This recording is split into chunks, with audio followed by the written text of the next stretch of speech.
Melina, how does that look to you? Would you do your shopping there? You know, I would definitely. We need some innovation in the Argentinian market. So if anybody is listening, I think it's a good moment to take action. There's a couple of things that I see that are very interesting that you show in the video, and I think it's nice to highlight to the audience that is listening. One or two ideas is you spoke many times, and especially when we were preparing this event, about creating missions and creating value. The way that the food is packaged, presented, and the way that the people walks around in the store and finds that different food offer is definitely something that the retailers in the different countries, they must learn of. Like, for example, you show the pizza. How do you create something special out of pizza that is a very popular product? Well, in the most upmarket stores, as you were showing the Clubman store, you have this amazing pizza oven, so that you can have your hot pizza ready to go baked in the store. But on the other way, you also have a beautiful pizza pre-packed that is an easy-to-go solution that is taking the experience home. So when you speak about this, thinking of the customer in the next 24 hours, it's not only meeting in the moment, but also thinking on the food for later. And the way to accomplish that is that the customer, every time that they think of a food solution that they need, they think of the retailer. So that's I think that's the aim that Marks & Spencer is looking forward. The second idea, and has to do with the last slide that we were seeing, is about some digital innovations and interactions that are happening in the store. When you say create value, for example, out of better customer service. So the idea of expanding the customer's mindset, of letting them know what the range is about, of challenging them into testing new products that would not be in their first market shop list, right? Exactly. Celebrating individual products, celebrating categories, encouraging product trial, and creating almost in some ways a learning experience in that store as well. And I think the other thing which I didn't mention in enough detail during that video was how the fixturing is broken up. So this is moving a long way from the traditional aisles of supermarkets.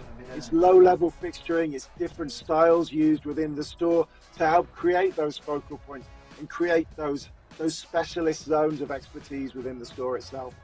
And what is interesting, and we're going to see in the next case study, is that once that the first big player makes the movement, it challenges the rest of the retailers to move forward onto the next step.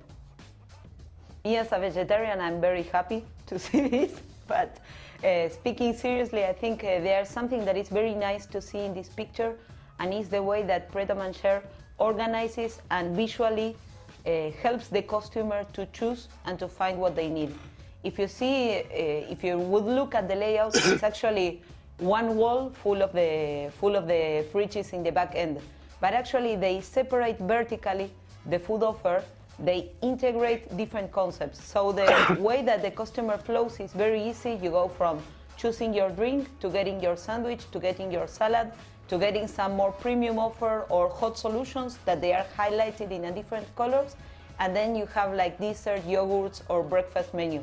That is something that is actually very nice to see when you walk into the stores, and it changes, it gives a very clear flow on how to do, and it has actually rolled into all the other players because they all copy this way of formatting the convenience offer.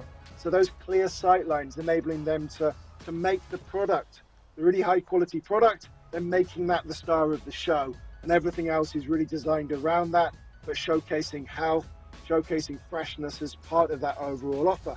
We can move on to the next slide. I think we can see that again. And then in terms of some of the personalization that they're able to do. So a really impactful bakery section. Half of it, in fact, is dedicated to one single product. Why have they done that? They've got a sourdough loaf that you can either buy with the Harrods logo on it, or you can personalize it as well. So again, there's some nice touches around what they do. That customization feel is very much to the fore. So it really is a very differentiated look and feel in what it does, really celebrating service, celebrating that high quality that is everything that they stand for. Yes, I think, Gavin, that's something that is nice to mention to the people is that Harrods is a tourist destination, even if you are not a retail fan or a retail strategist. It's definitely one of the points that you need to see in London. It's a completely upmarket experience, and it's one of the first shopping centers in the world. I think it's almost like 100 years old. And what's very nice is, as you say, this is the newest layout changes and the adaptation of the look and feel, but it's also one of the very few refurbishments that they've had in their whole history. So it speaks about catching up this new trend coming, this new upmarket that is changing and transforming, like thinking of the vegetables as a premium offer. That wasn't something that maybe was not traditionally into the people's mindset. But now you have like this idea of this wall of meat as if it was almost like a jewelry shop where you can get selected and get your personalization. So they've actually, I think the highlight that we put in the bottom is perfect, that is theater of shopping. It's the spectacularness of the food and the experience that the customers are meant to have inside. And I think that's something we're seeing coming through more and more in format developments, in the latest format developments across Europe, is just how you can, if you are going to be selling premium products, if you've got a market for that, then make those products a star. Really create that experience around them. Latin American retailers, they are moving into the development of small format stores. So I think quite a lot of the information that will come up later is useful for them in terms of defining what the model is and what it means for customers to shop quick and easy, right?